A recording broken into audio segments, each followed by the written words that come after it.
Ayan, nandito na ako ulit sa Noi Bai International Airport. So, kakababa ko lang ng car transfer na provided ng hotel. Ayan, yung puting kotse. So, yung car transfer na pala yan, guys, is pwede nyong ma-avail sa hotel bago kayo pumunta at bago kayo umalis. Nakuha ko siya for 400,000 Vietnamese dong. So, in peso, parang nasa around 920 pesos siya. Punta na lang tayo sa airport display para makita natin kung saan check-in counter tayo. So yan, nakita ko na yung check-in counter ko. Cebu Pacific, 5J745 Manila. So ang check-in counter is EO5 and EO8. So let's go! So ito yung letter E. So tignan natin kung open na yung check-in counter natin. Ayan, open na yung check-in counter natin. Ayan. So, tara na. Check-in na tayo.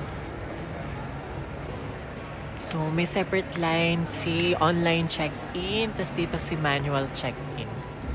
So, let's go. Pila na tayo.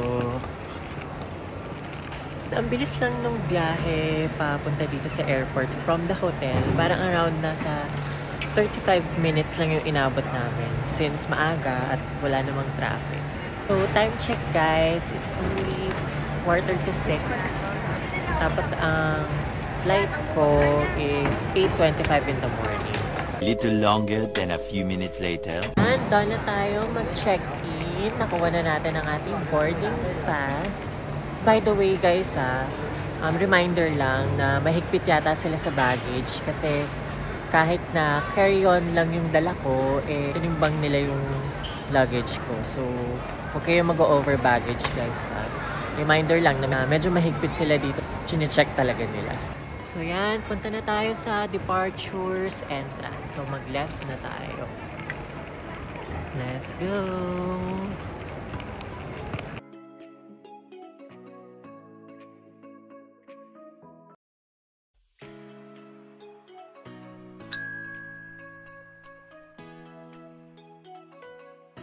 Little longer than a few minutes later.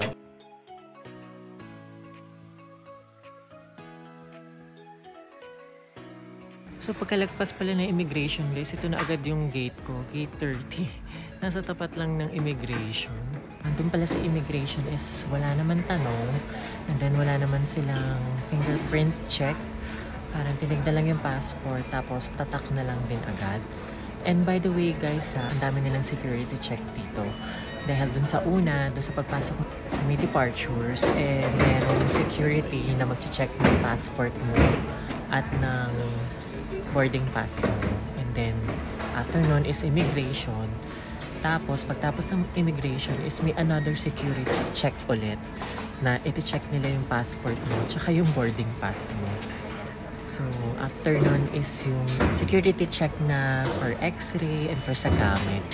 So, ang dami nilang security check dito guys. Baka mabigla kayo. Dito guys, so kung hindi kayo nakabili ng mga souvenirs, meron pa kayong chance para bumili dito sa may airport. Ayan, Vietnam's Delight. So guys, maaga pa naman. Time check, it's only 6:30 in the morning. Tapos nakalagay naman doon sa boarding pass ko na I need to be in the gate around 7:40. So, ang aga-aga pa. Medyo maliit lang yung airport nila dito, guys. Parang domestic lang. Ganyan siya. Ganyan siya. Tapos parang isang diretso lang.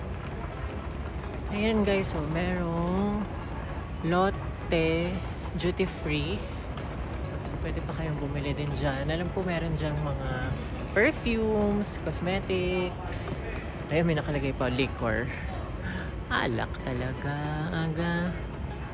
Tapos dito guys, so may Burger King. So hanap pa tayo kung ano ibang pwede nating makainan pa. Ay, ito, Fresh Garden. So mga healthy food yata to. Yan. Ay, Japan. Jalux Duty Free Vietnam. So another duty free na naman. So, may mga alak. Confectionery. Ito bar. Pangalan niya. Kainan din.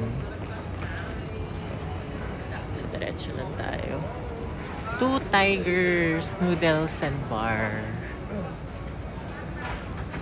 So, ayan, mga noodles. Kung gusto nyong noodles for breakfast. Ayan silang sandwich. Hi, good morning. Ayan, meron din mga drinks dito.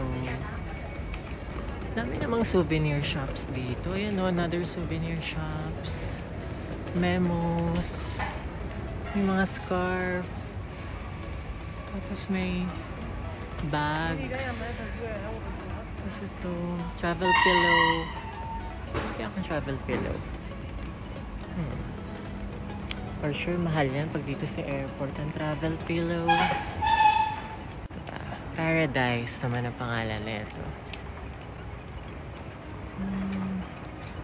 Ayan cute oh, merong playground na airplane para sa mga bata. Cute.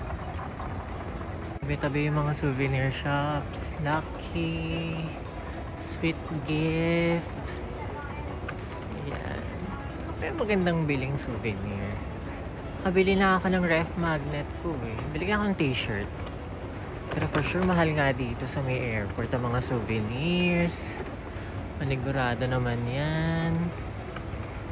May cafe and bakery naman siya. Cute. Ito din. Bamboo Cafe and Fast Food. Bamboo Souvenir Shop. Cute. Natakot naman ako dito sa manikin na to. Ano ba naman yan natin ang aga-aga? So, nasa gate 36 na tayo, guys. So, ito na yung pinakadulo. Gate 36. So, puro mga souvenir shops pa din dito. Ah, kainan. Fauviet. Fa-Viet. Hindi pala siya i-pronounce. Fa. Hindi faux. Fa. Yan. Tapos, Bow. Deli Mart. Tapos sa dulo. So, yan na. Ito na yung dulo, guys. Another souvenir shop yung nasa dulo ulit. So, ayan na. Buong airport. So, balik na lang tayo ulit. Nagbabalak ako kahapon na mag-extend. Wala lang. Kasi sobrang na-enjoy ko lang yung stay ko dito sa Vietnam. Parang ito yung pinaka-memorable na trip para sa akin. Mga tao, yung lugar, paka-safe. Nung buong stay ko dito sa Vietnam, hindi ako nabastos. Never akong kinabahan. Tapos ang saya-saya kasi parang nasanay na akong mag-grab bike. Everyone is very welcoming. Everyone is very friendly. Kahit yung tour na nagawa ko sa may Halong Bay, ang saya lang kasi may nakilala ako na mga solo traveler din. So, ang saya. Very memorable tong trip ko dito sa Vietnam. Kung solo traveler din kayo like me, is wala kayong kailangan ibahala. Napaka-safe dito sa may Hanoi, Vietnam. Definitely, babalik ako ulit dito.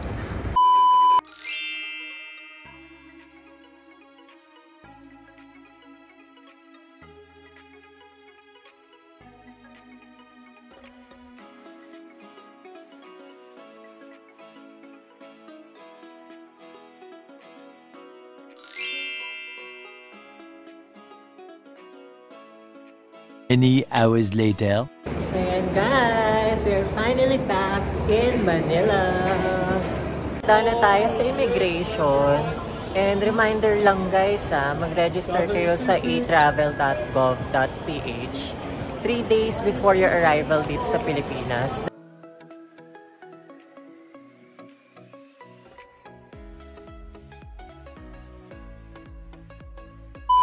Finally, we are home! Reminder lang na kailangan nyo talagang mag-register sa etravel.gov.ph 3 days before your flight. Alam ko nga is automatic na yon na nakikita kapag in-scan yung passport nyo.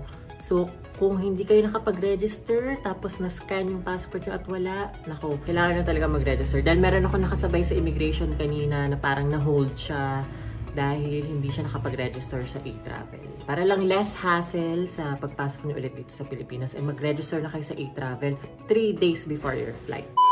So kung umabot kayo sa video na to is maraming salamat sa pagsama sa aking Hanoi Vietnam series. At kung interesado kayo at may bala kayong pumunta sa Hanoi Vietnam, is pakicheck na lang din lahat ng aking mga videos na ginawa. Nandun naman yung lahat sa aking YouTube channel. At sana kahit papaano is nakatulong yung mga Hanoi Vietnam videos na nagawa ko.